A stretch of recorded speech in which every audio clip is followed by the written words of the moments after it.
السلام علیکم و رحمت الله و برکاته. در اینجا قصه عجیبی هست، شاید که اون را شما تعجب میکنین. در زمان پیش سیف نبود، خما سیف های پول هستن که جای بگیم که خزینه های پول یا که بانک و این چیزا نبودن. در زمان پیش بسیاری مردم همین تنگای طلایی شونه یا که نقرگی شونه در یکم تگ زمین گور میکردن، پنهان کرده میماندن. این چیزها را بسیار شنیده هستند. شاید که برادرها خواستن از کلانسالا میشنیدن که همون فلانی آدم طلا داشت در تگ زمین گورش کرد، پنهانش کرد. همین خیل در زمان ابی حنیفه امام اعظم رحمه الله را همین خیل بود. یک روز کدام بنده خدا همونجا چیزش یک مرد چیزش تای زمین دا گور میکند، دیگه نمیوشه، چیز قیمت بها بودگی است. بعد پیش امام اعظم ابی حنیفه رحمه الله میاد، میگه حضرت امام، میگه یا نعمان، میگه من گم کردم، میگم چیزی گور کرده من دیگه نمیومشه، چی خیل پیداش کنم فراموش کرده هستم، همین را چی خیل کنیم؟ با حضرت امام اعظم رحمه الله میخنده، میگه آخی یگام مسئله های فقهی نیست که خیمه کتاب بکوم و بیام تو ده بگم. خیلی آخی میگه چی خیمه مسئله را چی خیل بیام گفته، تعجب میکنه. بعد فکر میکنه، بعد 5 تا همون آدمای خوبه که در گرد شیشتگی هستن، همون 4-5 تا را میگیره میره وقتش، همون 4-5 تا را میگیره میره وقتشو. بعد اونها را در همونجا وقتی که میرسن در خونه همون مردک، میگه که من شما را یک چی میپرسم، میگه همین حولی همین خونه همین برادر است. و اون مردک فریاد میکنه که میگه همین حولی خونه تا که ایکی جو تا کی جو هست، همین را که یک بار مادر بگو که چند قم مثلا که حدود داره همین خونه ایتا.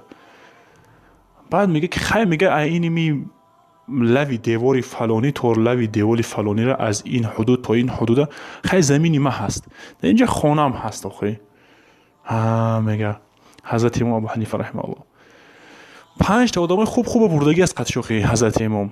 بعد میگه که همون یک تشه، میگه که ای فلانی، میگه تو مثلا همین یکون چیز قیمت بها داشته باشی، همین منطقه ده همون حوالی هم مرده که میگه که همین منطقه ده همین جو ده تو ده کجا گور میکردیش مثلا. فکر میکنه خیلی گو میکنه یک جای مناسبه، میگه من در اینجا گور میکردم. میگه میگه خیلی کو بکم که کم جرک، میگه میکنه که نمیوه. بعد تا دیگه شنیپرسه، میگه که همین تو چیز قیمت بها داشته باشی، تا مثال گفتی سده تو در کجا گور میکردی مثلا. میگه خیلی نگاه میکنه، میگه که من که جای مناسب شه نگاه میکنه، میگه که خیلی من چیز قیمت بها میداشتم اینجا گور میکردم. میگه بعد میکنن بو اوجر میکنن که نمیوان بو همین خیل 4 تا میکنه، 4 مدامش میکنه که همون چیزا میوان. یعنی که ابو حنیفه رحمه الله همین خیلی بگیم که با فهم بدن که یعنی که میدونستن که همه انسان یک جای مناسب، یک جای خوب دیده چیزی پنهان میکند. قصه دیگرش هم مثل همین هست.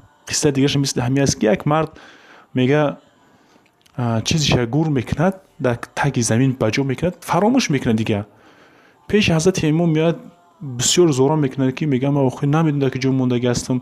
حضرت امام میگه که تو ندونی، خب من کجا بدونم؟ میگه آخه من یگم گفت چیکی همین گفت تو جگه، خب من یگم چیزی میفهمیدن اگه نباشم. آخه خیلی بعد میگه برای میگه نماز بخون، میگه همین شب تا میگه با نماز بگذرون. میگه خیلی به این مرد میره نماز میخونه، همین بعد خفتن شروع میکنه نماز نفل خوندن، تا نصف شب نماز میخونه که یکی در ذهنش میاد، میگه من در نمکی جا همه را پینهان کرده گور کرده بدم.